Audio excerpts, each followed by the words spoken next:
In our previous habitat explorations, we looked at salt marshes and soft sediment shorelines. As we've seen, both of these habitats straddle the intertidal and can buffer the harsh conditions there. In the Sound's rocky intertidal zone, however, conditions are harsher than ever. Our rocky shores are exposed to hot, dry low tides and the lashing of waves, and on these hard rocky surfaces, organisms have no choice but to be tough and resilient. As a result, a fascinating ecosystem has developed. So let's explore how it works.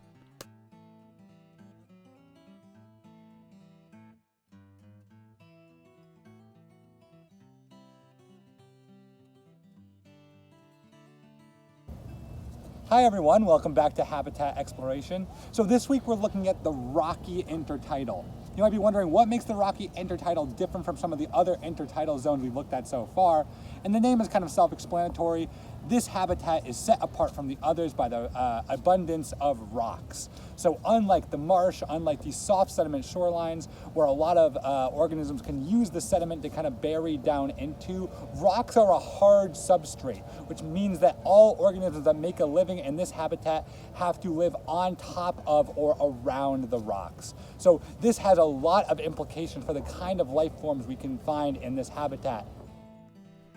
Now, last weekend I was up in Maine, far away from the shores of the Sound. I couldn't help but notice the differences in the coastline there.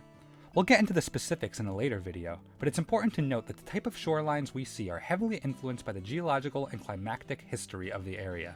To our north, in areas that were completely covered by glaciers during the last ice age, sediments were stripped from the shore as glaciers advanced and retreated. As a result, the coastline is almost entirely rocky. The Long Island Sound has a more diverse shoreline, still rich in sediments, but with many rocks dropped at the southern edge of the ice sheet.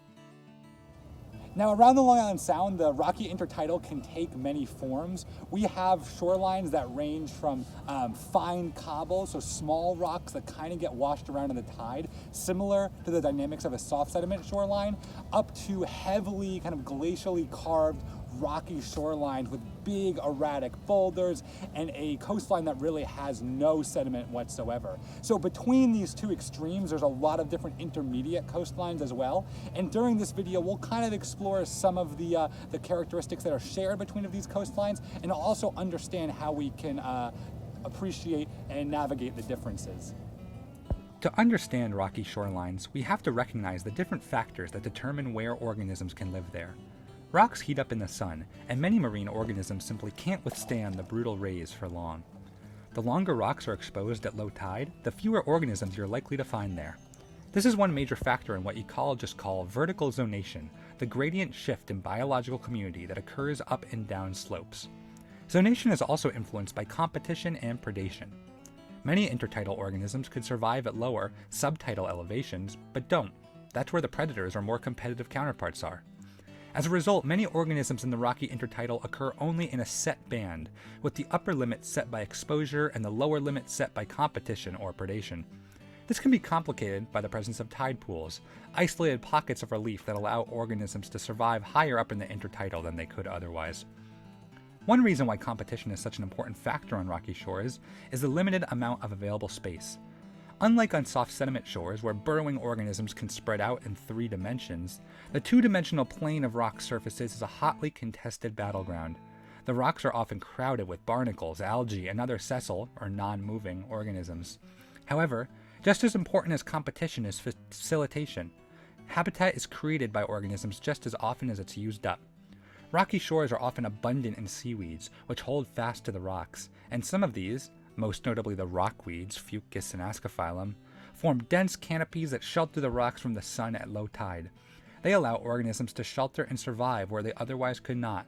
Many organisms depend on these canopies for survival. Let's meet some of the players.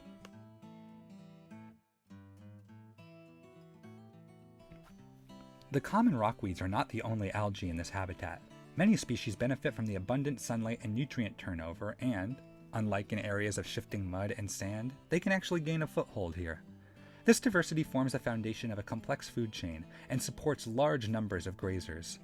Periwinkles can cover the rocks in some areas, scraping algae from the surface with a tooth-like tool called a radula. These grazers are then preyed on by other organisms, including crabs. Several species of crab thrive in these rocky habitats, but in many areas of the Sound, the highly invasive Asian shore crab is most common. Crabs are highly mobile and can take shelter under and between the rocks, another way of escaping the elements. More prevalent than grazers, however, are filter feeders.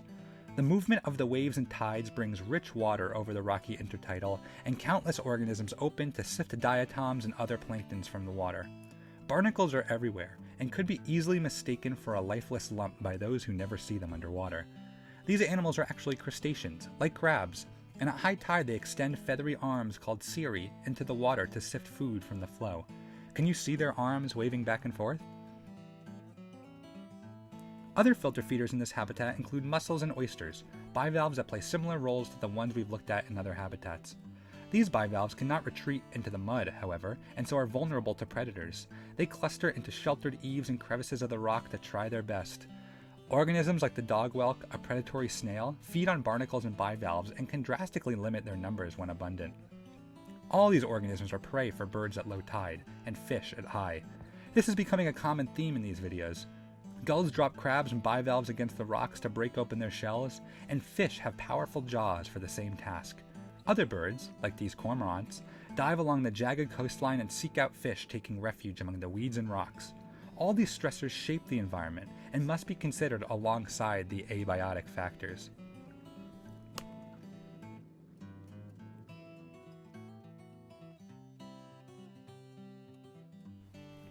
The rocky intertidal is generally not a habitat of intense conservation concern, but unfortunately all of our shorelines face threats. Here in the Long Island Sound, invasive species are perhaps the most serious threat to the health of our rocky shores. Species like the Asian shore crab, introduced within the past century, are influencing ecosystem processes in ways still not fully understood. Even the hyperabundant common periwinkle is non-native, although it has been common for over 100 years and can be considered naturalized. Given the Sound's close proximity to major shipping ports, the chance of invasive species appearing here is higher than usual. Many organisms we now count as common once were not here at all. Pollution and sea level rise also threaten the rocky intertidal, throwing dynamics off balance, and warming water raises many new threats, but that's a topic for a whole other video.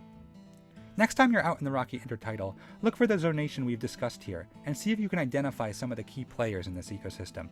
Few habitats are as ripe for exploration as this one, as many big topics in ecology play out here on small and visible scales.